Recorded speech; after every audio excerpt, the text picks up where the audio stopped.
Welcome to the New Books Network.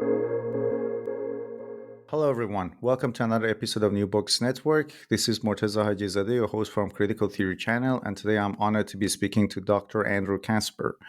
Dr. Andrew Casper is an associate professor of art history in the Department of Arts at Miami University, and he's here to talk to us about his book, An Artful Relic, The Shroud of Turin in Baroque Italy, published by Penn State University Press in 2021. Andrew, welcome to New Books Network. Thank you. It's really great to be here. And I have an update. I've actually been promoted to full professor now, so I Wow, have a that's new great. title. Thank So, you. boy, we should ask your university to update your webpage. Yeah. Well, it goes into effect in a couple months, so yeah. Cool. Well, congratulations. Can you tell us a little about yourself first, Andrew? How did you become interested in history of arts in general, and especially Baroque Italy? Tell us a little about yourself, your background, and then about the book. How did the idea of this book come about? Yeah, so my area of specialization is in, generally speaking, early modern Italy, but in particular, religious imagery of the Counter-Reformation and early Baroque period. And so I've always been interested in sort of the role of religious images from a devotional point of view, from a cultural point of view, also from an artistic point of view. And it actually kind of suddenly occurred to me that this interest in religious imagery of the early modern period actually could meld quite nicely with what has been a lifelong interest in the Shroud of Turin.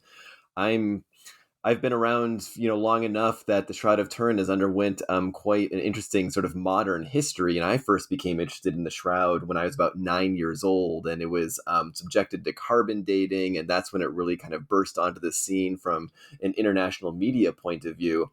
And I was, like I said, about 9 years old when that happened. And it wasn't until I was in graduate school when I kind of realized that there's actually a relevance between the Shroud of Turin as a religious image and my field of art history.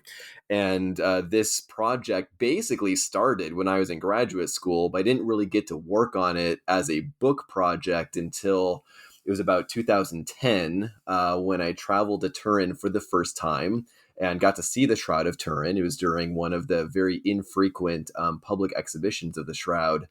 And then over the course of the next, 10 or so years, I started doing research in the archives. And what I uncovered was that there is, in fact, an art historical relevance to the Shroud of Turin that hasn't really been talked about at all in any of the existing literature.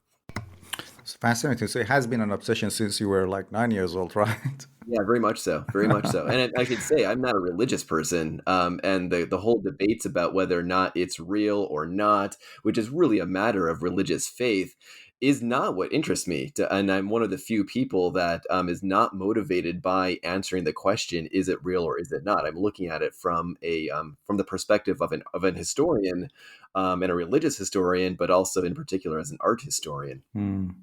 So let's just define describe this to our listeners. I'm sure many people are not familiar with this. So your book deals with Shroud of Turin. So what is it? And it's one of the most famous and even controversial Christian objects. So can you tell us what this is and why is it sort of a controversial object in for Christians? I mean, Sure. as Yes. an artful relic. Yeah, well, the Shroud of Turin, just basically as an object, is a 14-foot sheet of linen on which appear these ghostly impressions of both the front and back of a dead crucified body, and then contains stains of blood from that body. And from a religious perspective, this is believed to be perhaps one of the burial cloths used to prepare Jesus Christ's body for the entombment. And there are a couple of theories about how this cloth might have been used. One of the more prominent ones is that when the body was taken down from the cross, the sheet, which is now the Shroud of Turin, was laid out underneath and then wrapped above the body. So you get this double body imprint on it.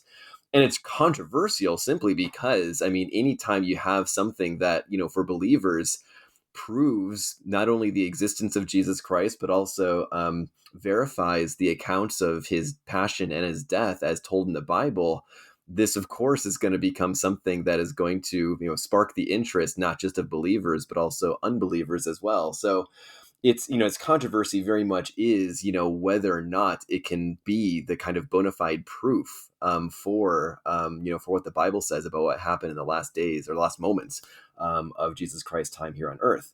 And of course, as anyone who knows the Shroud of Turin probably knows, that a large part of its controversy does in fact stem from the carbon dating that occurred in 1988, and then the questions about the validity of the carbon dating. The carbon dating itself, as it was conducted, concluded that the cloth cannot possibly be old enough to date all the way back to the time of Christ. But then there have been a lot of controversy about whether the procedures used in the carbon dating have been valid, whether the sampling from the cloth was in fact from the original shroud instead of a kind of an addition to the cloth that was interwoven into it. A lot of controversy, and just really is such a hot button topic, because it really does become something that someone's faith could potentially hinge on. Well, I can understand now where the controversies are coming from. As one of the most famous art objects, I'm sure there have been a lot of books about it. So what is particularly different in your book? How do you approach this topic differently? And also tell us about the way you went about researching this book. Sure. Yeah, so I think one thing that really distinguishes my book from the vast majority of those that do exist on the Shroud is that, first of all, mine does not engage the question of whether or not it is real. That is a completely separate issue that I do not tackle at all in any way in my book. And secondly, it looks at it strictly from an historical point of view, meaning what interests me about the Shroud of Turin, regardless what me or anyone else believes about its authenticity, what really interests me is this period in its own history where it really emerged onto the scene of Christian devotion as the preeminent Christian artifact. And this is not in itself unknown information. I mean, scholars and historians have been aware of the Shroud of Turin, but it typically is kind of dismissed as something that's largely irrelevant from an historical point of view. And I became aware, again, starting in graduate school, as I started to explore sort of its role as a religious image, and sort of when it kind of really burst onto the scene in the late 1570s, it became very clear to me that this was a major religious object that was whose authenticity was not doubted. As many people doubt its authenticity today, that way of believing or thinking about whether or not it's real is kind of irrelevant to the fact that for much of its history, there were not widespread doubts. There are, of course, other periods of its history where it was doubted, but the period I'm looking at from the late 1500s into the 1600s, it was largely believed and promoted to be the real authentic burial cloth of Jesus Christ. Whether we today agree with that is an irrelevant question. And I think, one of the things I'm trying to promote through this book is the idea that let's leave aside the sort of question of authenticity, as interesting as that is for certain people, as problematic as it is for certain people. Focusing too much on that kind of deflects attention away from the fact that, culturally speaking, this has been a very, very major religious artifact for Christianity, and so we shouldn't dismiss it because you might think it's not real, right? And so that's sort of where my book is coming from, and the way I went about exploring this then was I had to ask the major question, the kind of overriding question that motivated my research into this, into the Shroud that eventually became my book. The overarching question was, what is it that people believed in it? Because I couldn't really question the fact that they believed it to be real. That was by and large a foregone conclusion for the vast majority of Christians in the period that I'm looking at. But I wanted to know, how is it functioning as a religious image? As an art historian, I focus on the role that images play in the devotional lives and the religious lives of Christians in this early modern period. Well, what role does the Shroud play? And so one of the things that I had to overcome was the very fact that for many people, the Shroud of Turin, just as an object, is irrelevant to art history, because by no stretch of the imagination, whether you are on the side of believing it's real or not, it's by no means a conventional work of art, so to speak, right? When as an art historian, I typically look at objects that are manufactured by a human man, by human hands, where there's the name of an artist associated with it. We can uncover the methods and the procedures by which paintings are made. Like, those are kind of standard things that art historians look at, in addition to the kind of functional components of the objects we study. But with the Shroud of Turin, it's very different than like a painting by Leonardo da Vinci or a painting by Michelangelo, because there's no author to be attached to it, right? And even if someone believes that it is a manufactured object, we still don't have a name associated with it. So I had to overcome the initial fear that this as an object was just sort of not available to be studied from an artistic point of view. Well, the more I explored it, and I explored this thing by going to Turin many times over the course of a decade. I dove into the archival materials that exist, manuscripts and published treatises, and various sorts of materials that kind of give us a clear sense of what the Shroud of Turin was for people at this time. And what surprised me, in fact, was that the way that the Shroud of Turin was described, starting in the late 1500s and through the 1600s, was in fact as a work of art, but not as a work of art in the sense that therefore it's a fake, manufactured, human-crafted object, but they saw it as a divine work of art crafted by God. And when describing its sort of artistry in that regard, many people were describing it as something that God painted, and God used sort of Christ's blood as the pigment. And they even engaged some of the theoretical components of art making that all art historians of the Renaissance, late Renaissance, and Baroque period know. But they, like the theories about, color and theories about disegno and design and all of these kinds of things, all of a sudden those ideas that generate from the history of art are now being applied to the Shroud of Turin, but not to argue that it's a work of art, but to argue that it's a divine painting. And therefore, that's what generated the sort of the title of my book, An Artful Relic. It is both a relic in cloth that, for believers came in direct contact with the body of Jesus Christ, also that it absorbed, his blood that was discharged from his wound. So it's a relic in that regard, but an artful relic because it was seen to be crafted by God as a divine work of art.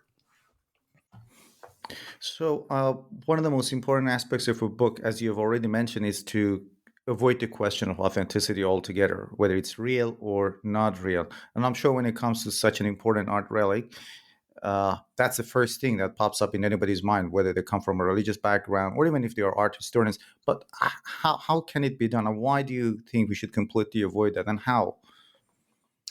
Well, it's not so much that we should avoid the question of authenticity, but it's more that we should set aside our current contemporary notions of what counts as authentic and what doesn't.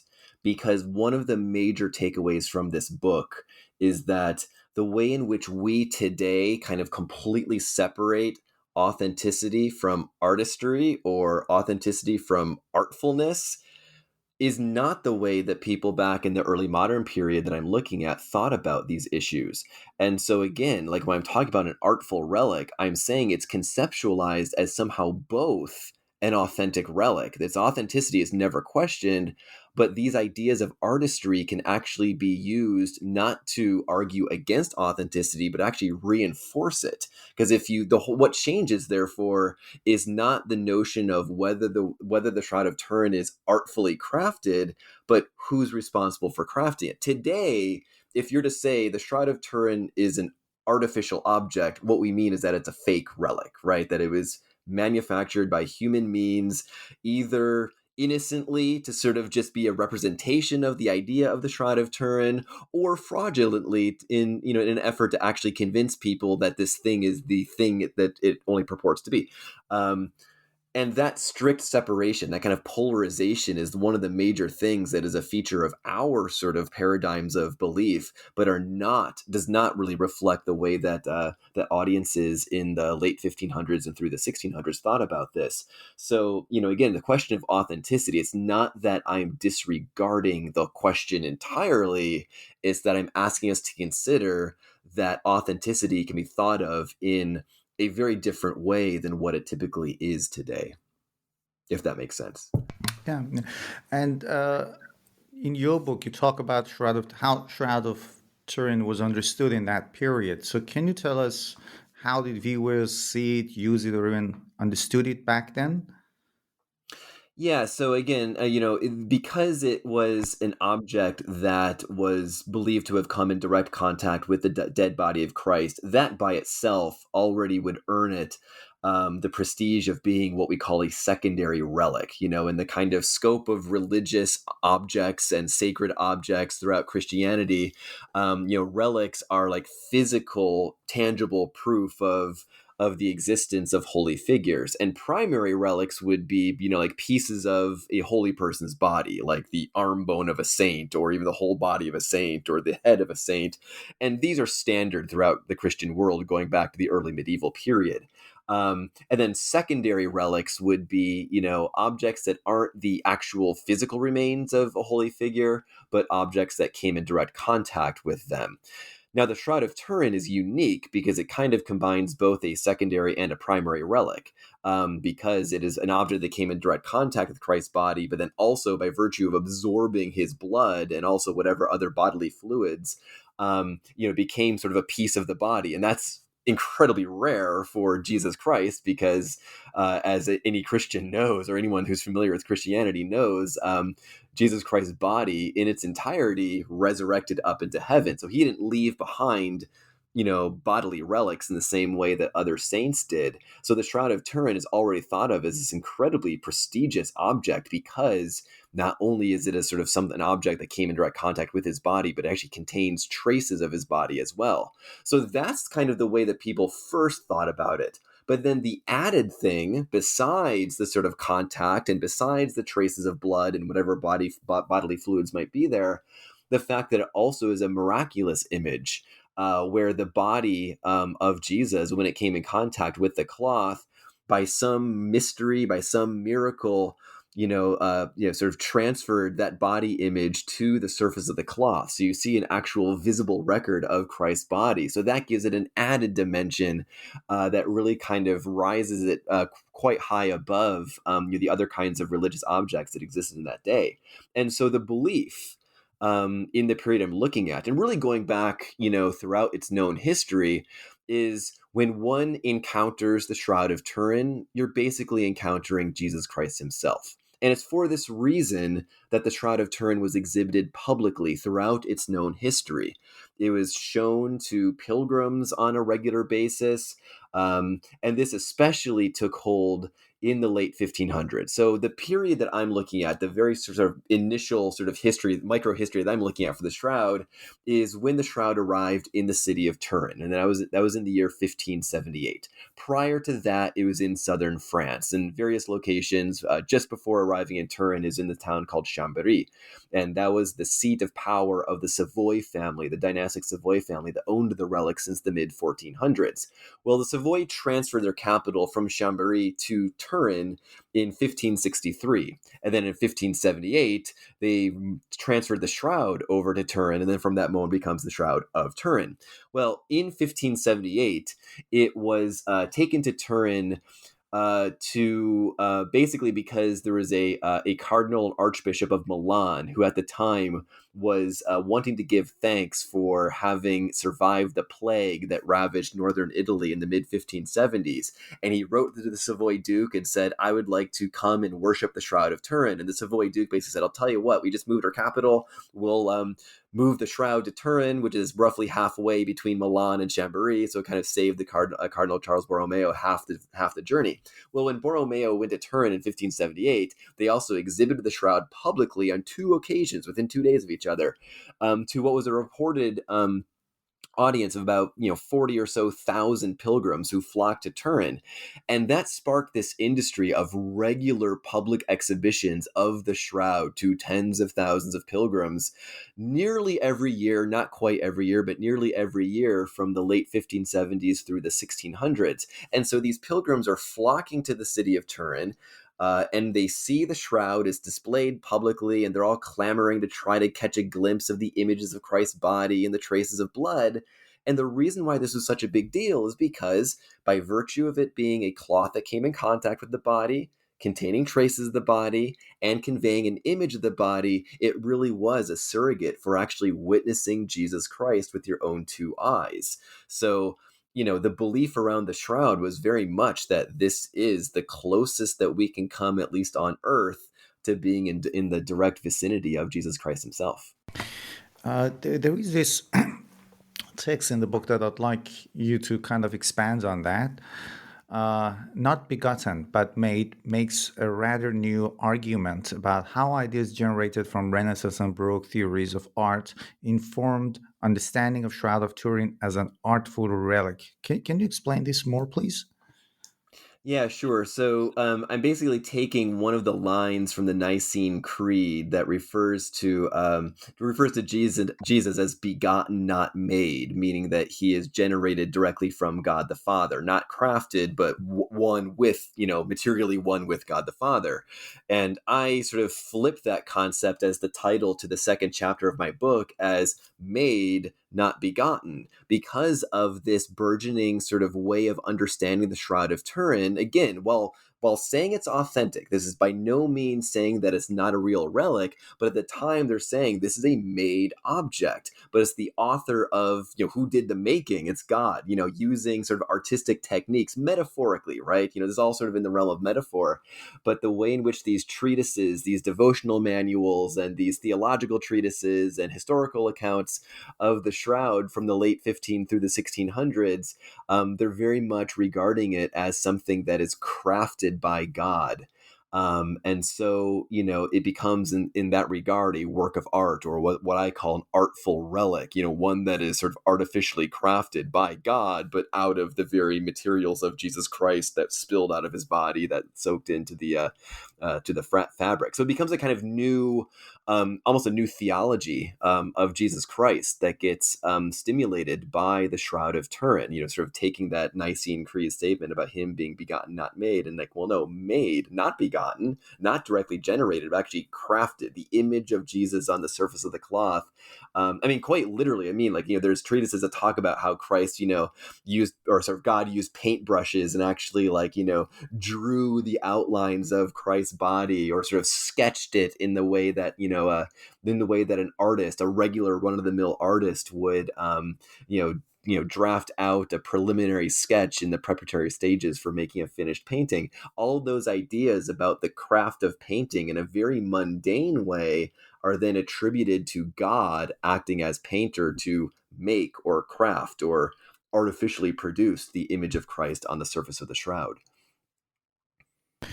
And your third chapter, The Art of Resurrection. How did viewers reconcile the process of Christ's resurrection with the idea that the Shroud of Turin is a work of divine painting?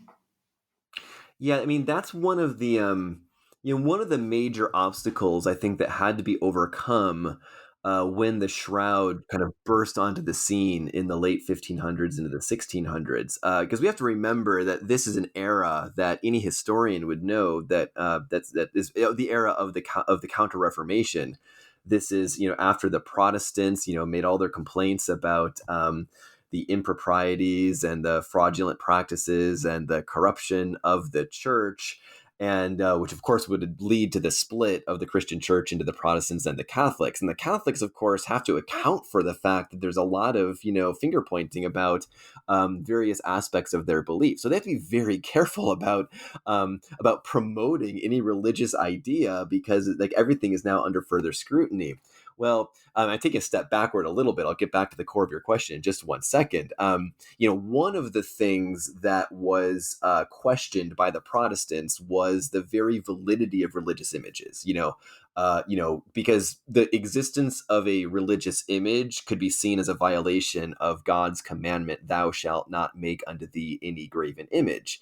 And so the Protestants are already, to varying degrees of severity, are already kind of, you know what, maybe we should do away with images. Well, the Catholics are saying, no, you know what, images are too important to do away with. Without images, then it's harder or even impossible to tell the stories of the lives of Jesus Christ and other holy figures. Due to illiteracy, most people wouldn't be able to read the Bible, so they need to have images to serve as the Bible of the illiterate. But also images as icons, kind of provide the visual means by which one could access a holy figure. And so you can look at an icon and you kind of treat it in the same way, kind of like the discussion we're having right now. We are now separated by how many thousands of miles, you in Australia and me here in the United States, yet we're able to come in direct communication with each other by the technology of our computer screens. Well, an icon's the same kind of thing. For Catholics, we understand that God said don't make images, but without these icons, it's harder to imagine how we pray to these holy figures. So this is to say that the Shroud of Turin came into the scene at a moment where the Catholics are reinforcing religious images are really important. We hear the complaints of the Protestants, but we are reinforcing that they're too important to not have. Well, now you have something that purports to be the artful, so to speak, relic of the resurrected Jesus Christ. Well, theologically speaking, Jesus should not have left any bodily remains on earth. When he rose into heaven, he resurrected and then ascended into heaven, his whole body went with him. And so the promoters of the Shroud of Turin had to kind of overcome the fact or reconcile the fact that that there was this sort of act of resurrection, and yet there also is this quote unquote artfully crafted relic of his body left back on earth. And their solution was actually kind of ingenious in that they actually attributed the resurrection itself to a work of art making. And so the theology behind this is really complicated because it gets into all sorts of theologies of blood and, whether Christ had, well, if he did leave blood behind on earth after, it all got reabsorbed into his body and then the body went up to heaven, well, which blood was left behind? Was it vital blood versus, it's sort of theories about blood. And those are really complicated, but the way that the resurrection is described in these treatises on the Shroud of Turin, they basically say that essentially Christ shed all of his blood. It sort of, exited his body, soaked into the shroud, and seemingly would have soaked into the shroud in a kind of abstract manner, right? Just kind of was this big blood stain. Well, at the moment of the resurrection, then Christ absorbed a good portion of his blood, but not all of it. And what was left behind was then left in the shape of his body. And so in that regard, the resurrection was like an act of negative image making or reverse image making, however you want to say it, where instead of applying pigment and adding pigment to create the image of a body, it was a subtractive method of removing pigment, and what's left behind is in the shape of his body. And so the third chapter, as you allude to, of my book is called The Art of Resurrection, and the way in which the Shroud of Turin is kind of reconciled with these theologies of the resurrection of Jesus Christ's body. They sort of maintain this idea that it is a divinely artificial or divine work of art that God crafted. This for me was one of the I think one of the most fun discoveries that I made. And you have to imagine, you mentioned before, you asked me to describe what my process of research was like. I mean, I'm going to Turin every summer for a decade, and then sometimes during the academic year as well. And I'm just getting all of these texts that were published in the 15 and 1600s, and I'm just reading through page by page by page by page and page, and just making note of whenever there's any reference to artfulness or artistry or processes of painting or what have you. And I was not prepared at all to uncover and to kind of discover the fact that even the resurrection itself, that act of the body sucking in back all the blood and then coming back to life, would also be described as a artistic act, not just a kind of an act of revivification, but an artistic one at that.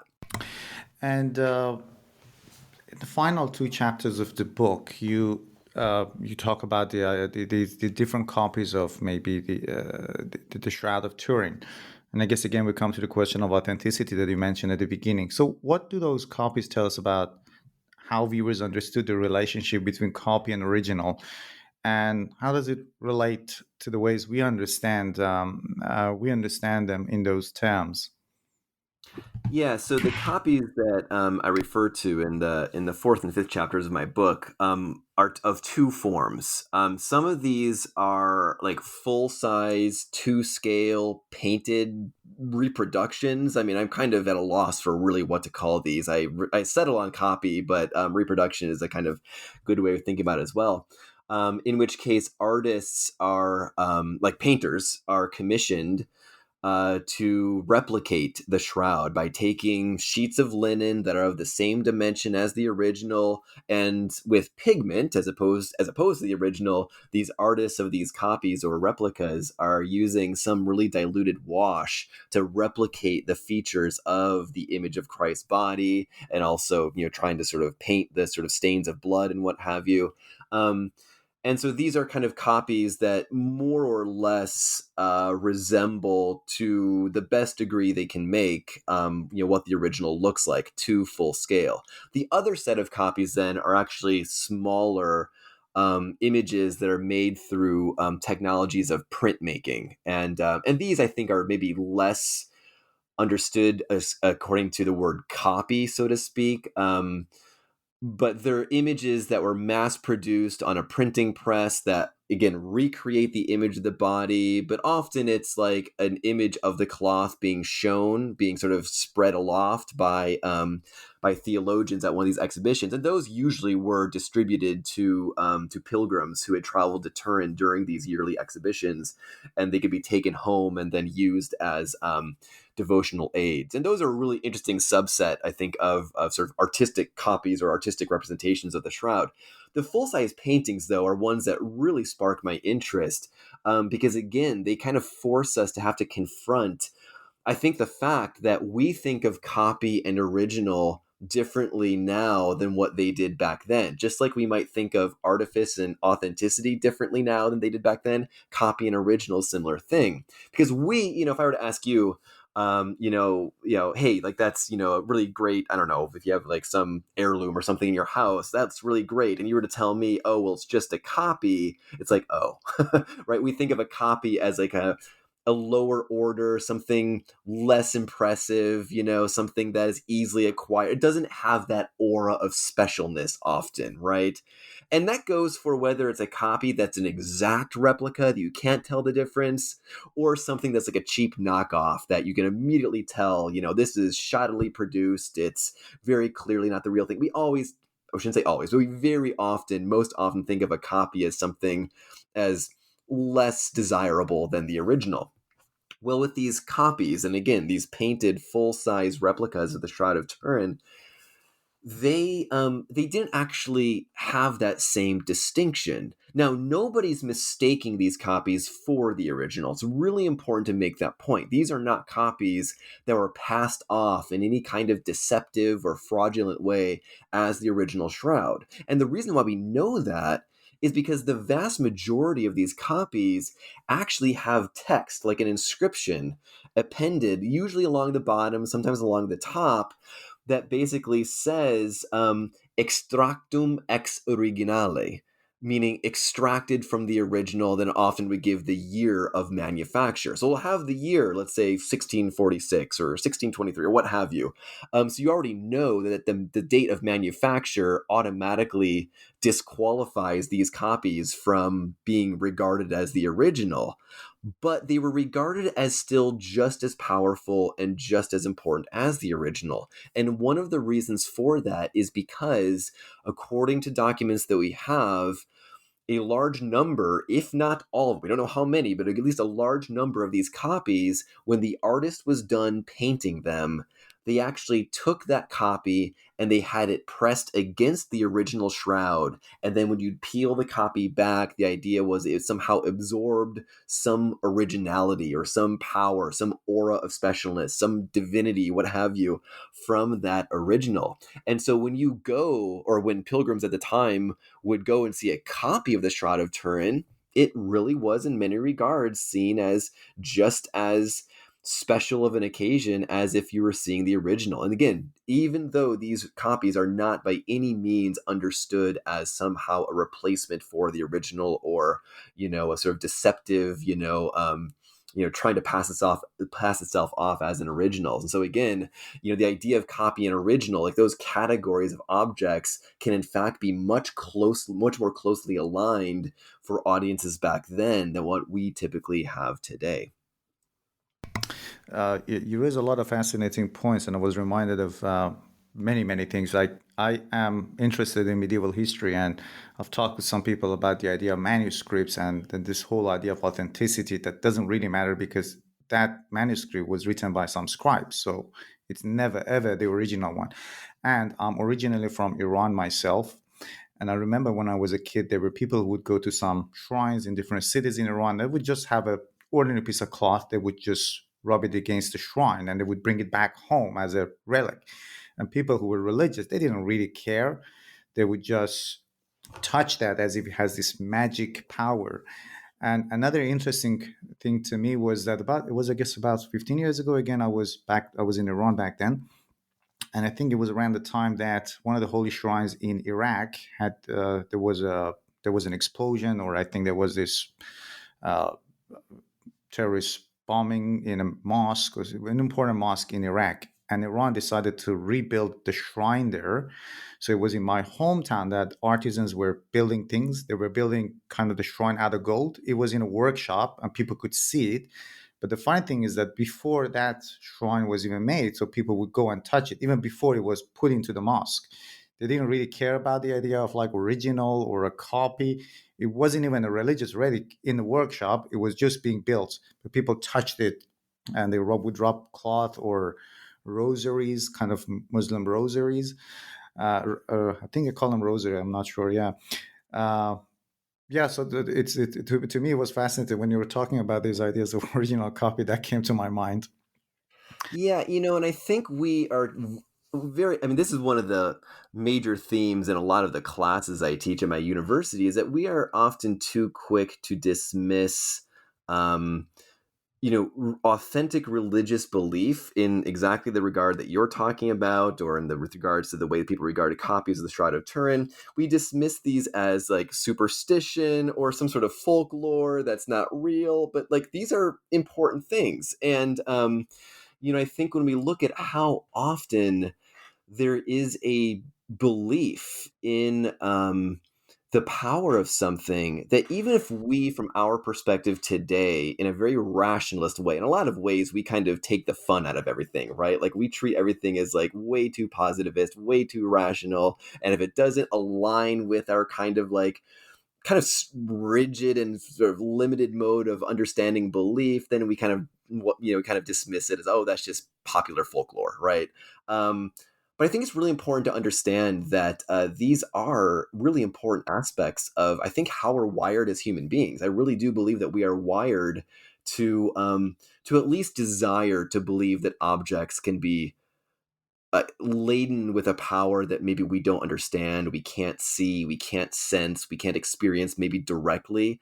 And I do this myself, right? I mean, I know that I have, probably what even I would admit are kind of silly beliefs in, certain objects I hold very dear. Why do we have photographs of loved ones on the mantles of our homes if we didn't believe that maybe, even though they might be just photographs, somehow the presence of our loved ones are there, I think it's important to acknowledge that, we as human beings often do, even against all quote unquote rational thought, we often do attribute like a sense of authenticity, originality, or even like divine or supernatural power to objects that we might be embarrassed to admit we treat in that kind of way. And these copies are so interesting too, if you don't mind me going off a little bit on a tangent. because I had a couple of experiences, and I actually talk about this in the epilogue of my book, which is actually one of my favorite parts about my book, is the final, I don't know, 5 or so pages, this epilogue where I sort of revert to first person, which is not very often done in academic writing, and it's very reflective about my experience undergoing the research for this book, which experiences that I'm gonna have with me to the day I die. I mean, just the process of researching this book and writing it was really just my life's passion. But in particular, tracking down these copies, I was surprised how unimportant they are regarded today, knowing how important they were regarded back in the 15 and 1600s. And so, I mean, there were, I was kind of laughed at, not really laughed at, but kind of, I was dismissed as kind of a curiosity. Like, why is this American showing up in these remote churches in Italy asking to see these copies of the Shroud of Turin? And, they oftentimes, sometimes reluctantly, but more often with a sense of kind of amused curiosity, be like, sure, you want to see this? Fine, here it is. It's not that big of a deal. We don't really take much stock into it. And they're not really regarded as anything important. I think that's a major loss. I think that's a product of today's, kind of in whatever, some corners of Western culture where you just have this overly rational belief in stuff. It's like, oh well, that's just a copy. That's not that big of a deal. And I think it's a loss that we sort of are missing an opportunity to really understand humanity if we deny the fact that, well, at a different time and at a different place and with different people, these copies were actually regarded as quite a big deal. And one of the first times I got to see one of these copies like up close was in Bologna, in the Cathedral of Bologna. And I asked the priest to bring it down. He's like, sure, why not?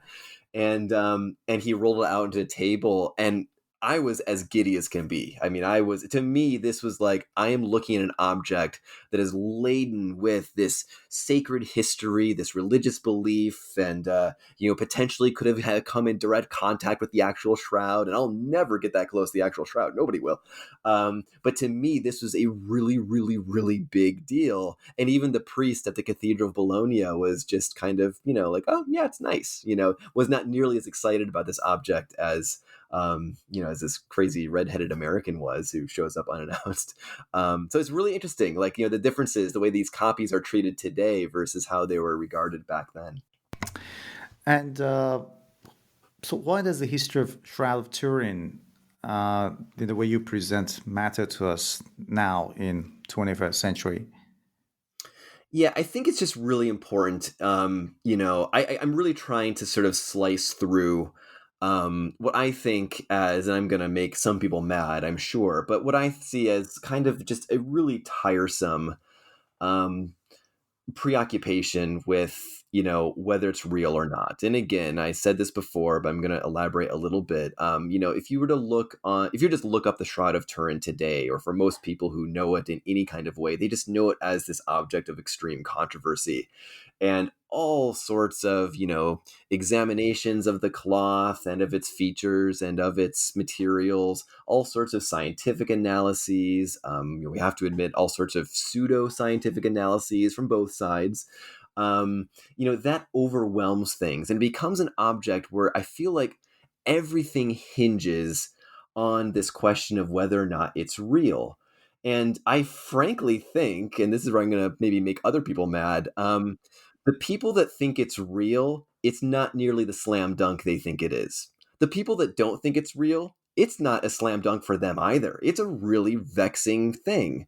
And so those studies and those examinations and the desire to want to prove it's real or not, like, I get why we do that. And I understand that there definitely is an interest, and there's a usefulness of that as well. But if we are preoccupied just with that, we forget the fact that historically, no matter what conclusions we come to today, historically, this is a really major thing. And I think scholars have been kind of afraid to touch the Shroud of Turin.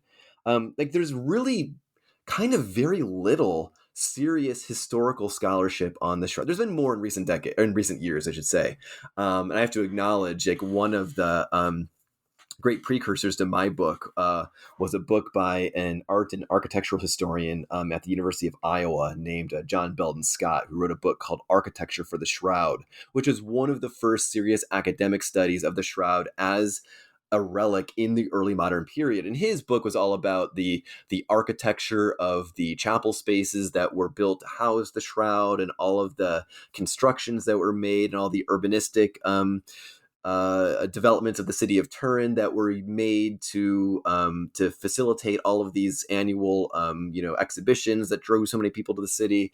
It really is less about the shroud itself and more about the kind of the architectural and urbanistic context for it. But that was a major work of scholarship that kind of provided the foundation for what then I do. But a lot of scholars, I think, are kind of scared off because once you mention Shroud of Turin, it's like you gain an audience and then you also lose an audience, and it depends about whether or not they think you're saying it's real or not. And I just want to say, listen, let's set aside those even for a moment, and let's just think about everyone together. Let's think about, no matter if you think it's real, no matter if you think it's fake, look at how important this was and what it did and how people believed in it and the way in which they believed in it. It's just something that I feel like as an historian, we learn something about ourselves by studying the objects that we hold dear. And I think the Shroud of Turin, as much attention as there is to it, there's comparatively very little attention to the roles that it's played across history in the lives of Christians and non-believers alike. And just as you said, so it's an important topic and also a controversial topic to write about. So how was your book received? Because you approach it quite differently from others. You just ask people to put aside this whole idea about its authenticity or not. So how was your book Yeah. received after it was published? I think I was in some regards prepared for the different types of reception it would get, and other kinds not prepared. I'll say first, I'm incredibly honored and proud that it was given a major book award by within my field. It won the Roland H. Baton Book Prize, awarded from the 16th Century Society. I was awarded this prize for best book in art and music history for 2022, and I was, you always dream that your book is going to win one of the major book prizes in your field, but I don't know if I really believed it would happen, but lo and behold, it did, and I'm just endlessly proud because what it signifies, frankly, is that somebody read it and somebody found it really important from a historical point of view. Now, what I have found though is, and I've been giving talks all over the country, all over the world actually.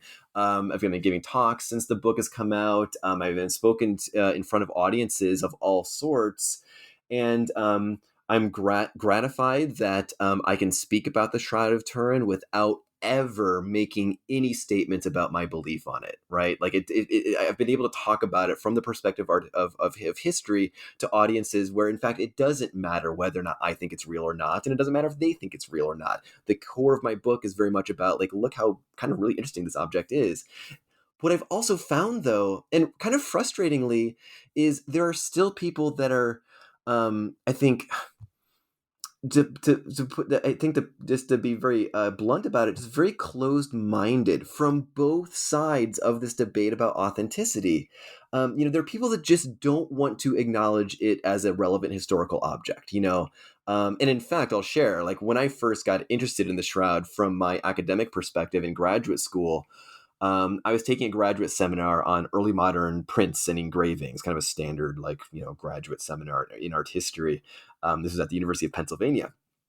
And I was doing my seminar paper on early printed images of the Shroud of Turin.